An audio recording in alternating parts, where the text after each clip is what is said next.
Well, the election has brought upon increased levels of anxiety and stress, not only for us adults, but for our kids as well. And if that is something your child is experiencing, then listen up. Our next guest is here with some tips on how to talk to your kids about the election. Yes, clinical psychologist Dr. Jeff Gardere. It's good to see you. And Doc, I have to tell you, everybody here on set, just saying your name, everybody go, oh, we've all been in this business so long that we've worked together for years and years and years. So it is really, really good to see you, my man. How's it going? It's going great, TJ. Thank you so much. And Amy, so wonderful to see you too. All right, so let's start here with the kids here. You say what you should do is encourage their curiosity first off. What does that mean? Well, meet them where they are. Find out what it is that it may be bothering them about the election or what's going on in politics. And TJ, it's just a really great way to connect with your kids, what we want to do, but for them to learn about politics, for them to learn about history, for them to understand that we are still in a democracy, thank God. It's a messy one, but these are life lessons our kids can start learning right now. Yeah, and Dr. Gardere, I just got to say, it's been way too long. I'm so excited to see you and have your wisdom here on this show because you also say it's important, and I just love this, to be open, to be honest with your kids, but within that conversation to make sure that you touch on respect and empathy at the same time. Talk a little bit more about that. Well, I think it's very important that we be able to teach our kids that they can agree to disagree on certain things, that we have different views about politics, about our political parties, about who we want for president.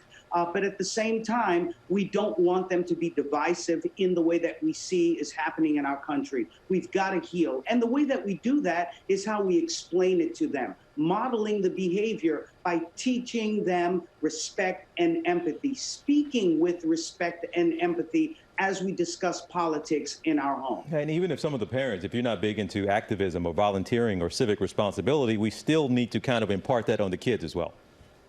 Absolutely, because we have a mentality of victimization in what's happening in this country around this election. So it's not about letting things happen to you, but it's about becoming empowered. So start teaching our kids the importance of the vote, and most importantly, what they can do right now. Getting involved in school clubs, volunteering, being part of the community, and doing good deeds. And Dr. Gardere, this has been a nail biter. We are still awaiting the final results, but one day, hopefully soon, we will have a winner and a loser. What do you do as a parent if your candidate doesn't win? How do you talk about that with your children?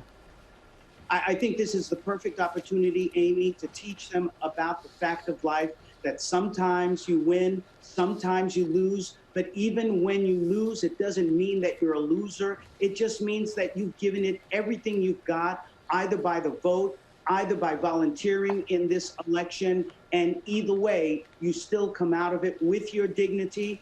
And it is an important time for us to understand that we all, whether we have our candidate who won or it's the other candidate, that we can come together to work towards the common good. And Dr. Gardere, real quick, do you need to impart your political beliefs onto the kids? If you're a Democrat, the kid needs to be a Democrat. Can you let them figure it out on their own down the road? You know, here's the thing. It's so easy to preach to the choir and to turn your kids into a Republican if you're a Republican or a Democrat if you're a Democrat. Why don't we teach them how to be independent thinkers and teach them that whatever the opinions are will be respected? And if that happens, then in this country, we can begin to respect each other's differences. Oh, you just gave me chills. Perfect. Amen. Right? Dr. Jeff Gardere, please don't be a stranger. Thank you so much for joining us. We appreciate you.